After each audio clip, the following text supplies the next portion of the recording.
माने समस्ते भलरे थिबे मु भी भलरे अछि।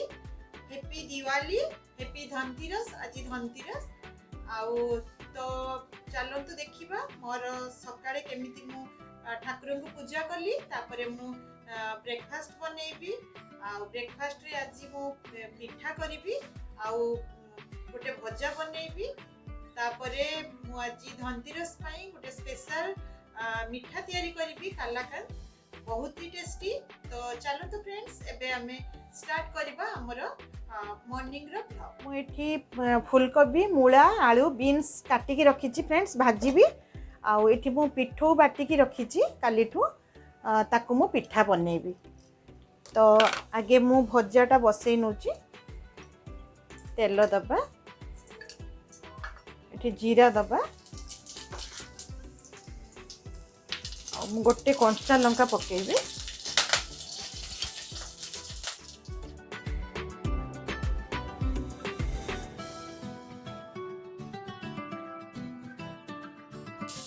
लूण दबा,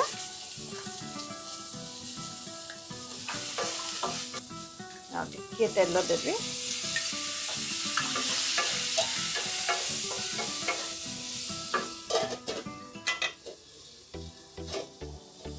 पिठा करी।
फ्रेंड्स मु कालाकांद पाई एठी गोटे कप क्षीर नेइची, आउ मु एठी कंडेंस मिल्क 100 ग्राम नेइची, पनीर एठी नेइची मु 200 ग्राम, आउ लेंबू नेइची, लेंबूर आमे ता जेस्ट यूज करिबा।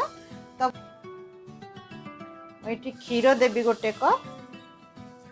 खाली क्षीर रे भी कालाकांद बहुत बढ़िया बनी थाए, किंतु हमको बहुत टाइम लागिबो, क्षीर मरिवा पर्यंत हमको अपेक्षा करिया पई पड़िबो।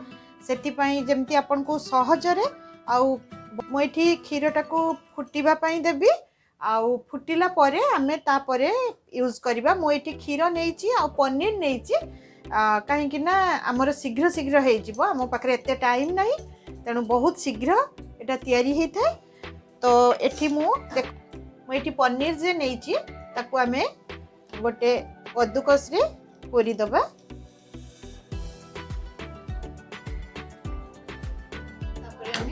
छेना को पकेबा,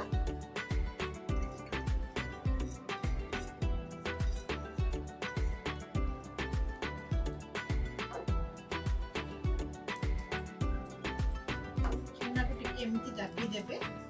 आउ छेना जदी कालाकांद आपण प्लेन करिबा को चाहथिबे तो गोटे स्मैशर रे ताको भलो की प्लेन कर देबे।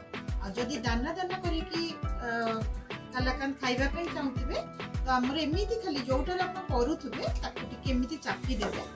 तो हमर कालाकांद पूरा गोटा गोटा रही थाए, दाना दाना रही थाए, बहुत बढ़िया लगे।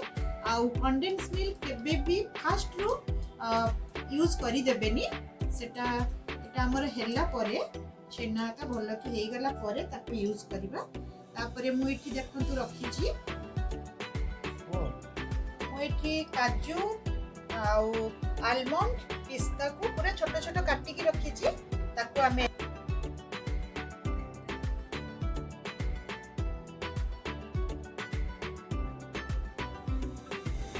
मिल्क मेड दबा।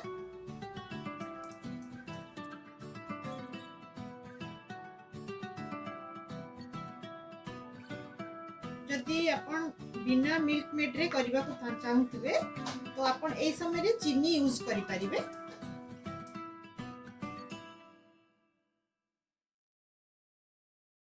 तापरे हमें आपको भल्ला की घांटू थिबा, घांटीबा केबे भी बंद करिवेनी, घांटू थिबा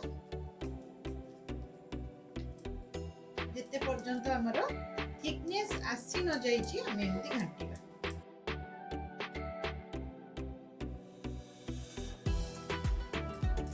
फ्रेंड्स देखिले हम ठाकुर पूजा देखिले, तापरे ब्रेकफास्ट रे देखिले मु केमिति पिठा आ भजा कली, आ लंच रे आज भात बना हबनी, आज लंच रे हमें रुटी की परोटा एमती करिवि आ डालमा करिवि।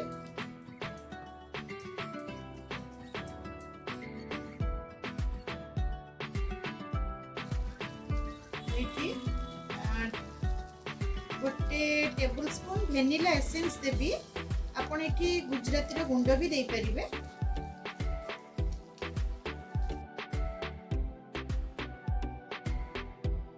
तापरे मु एठी लूण देबी गोटे पिंच मात्र लूण देबी, काहे ना मीठा जिंस रे लूण ही तार टेस्ट को बैलेंस करिथे।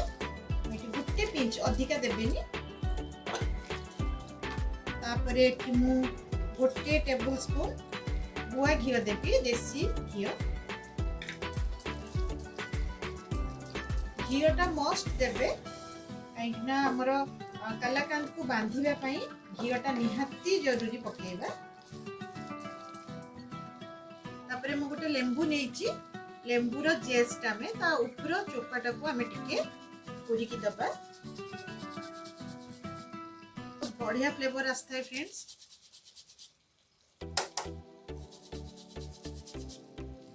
मु गोटे एमिति स्क्वायर साइज रे गोटे केक टिन नेइची, ता धरे मु टिके घी लगे देबी, आ ता ऊपर मु गोटे बटर पेपर भी देबी, काहे ना हमको काढीबा पई सुविधा हबो। देखो बटर पेपर टिके मु बड़ साइज रे काटी छी, काहे ना हमको काढीबा पई किछि भी प्रॉब्लम हबनी।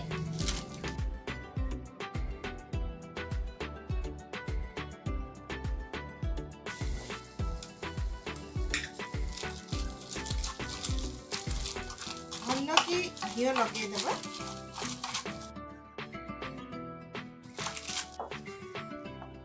गला फ्रेंड्स, एबे हमें गरम गरम ताको ढाली देबा टीन रे सेट होगा पई, आ ताको गोटे घंटा हमें रखी देबा सेट होगा पई। तापरे ताको हमें गरम गरम हमको इनकी सेट करिया पई पड़िबो, ठंडा हेले ठीक हबनी, तेणु हमको गरम गरम पूरा समान करके हमें सेट कर।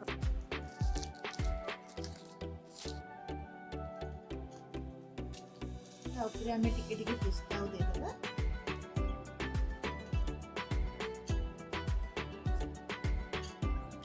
आपको अपन टिके ठंडा हला परे हमें 10 मिनिट छाड़ देबा, ठंडा हला परे फ्रीज रे हमें गोटे घंटा में रखी देबा।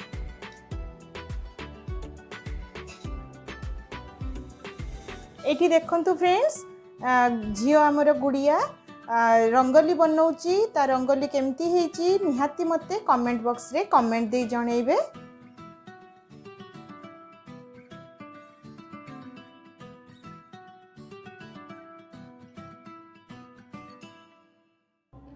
एबे हमर घंटे हेई जाइछि फ्रेंड्स, आउ ताकू हमें डिमोल्ड करिबा।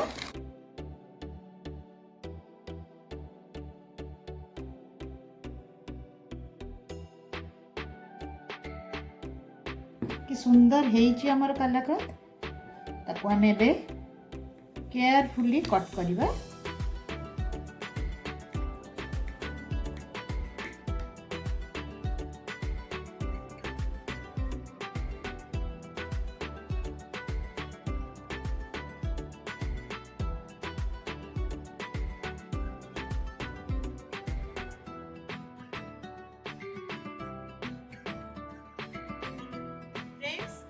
देखिए धनतेरस रे मु केमितिका कालाकान बनेली, बहुत सहज आ बहुत